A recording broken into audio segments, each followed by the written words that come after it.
away game. They were not able to put a single goal in Aston Villa's net. What? And they call themselves the Arsenal? I mean, come on, guys. We put 4 past Villa. 4 past Villa. These guys, none, not even one. In both of those matches, away and home, none. Let's go to the next Aston match. Villa is a good Let's team. go to Aston the next Villa match. is a good team. Today's topics. Okay, this is the T&M show. So today we are going to analyze the match week 1 to just tell you guys how it was, and yeah, we're just going to tell you more about match week 1 and how it was. So the first game of the match week 1 was Manchester United against Fulham, and as you guys know, Manchester United won by 1-0. Personally, I had predicted that this was going to be a draw, but Manchester United survived to a 1-0 win against Fulham. Fulham played really well, and I really thought that they could get something out of this game, but they didn't really show that they wanted something. They wanted to settle for a draw, and they were just not lucky. But to get that. if you just ask me, the much better side on that day actually was Fulham. I just see that luck was not on their side, but actually Fulham played their game to the limit. Fulham were good on that day. Fulham were good on that day. So if they just got a loser, I just can't explain more of that. Have nothing to add. The next match is West Ham United versus Aston Villa. Aston Villa is a good side. There's no debate there. So it was just right for them to win. Any remarks?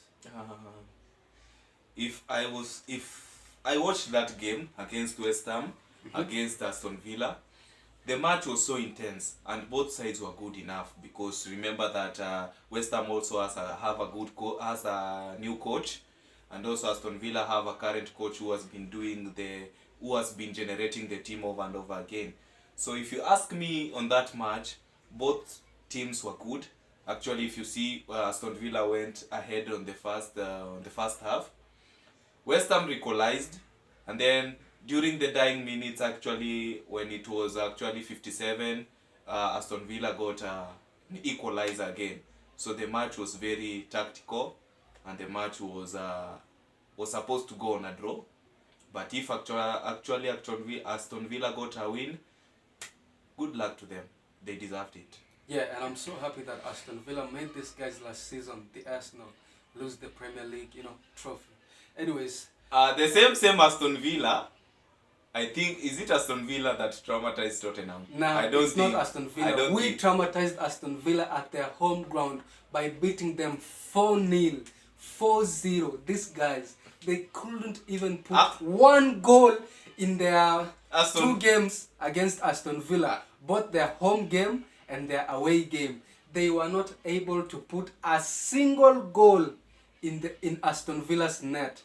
What? And they call themselves the Arsenal? I mean, come on, guys. We put 4 past Villa.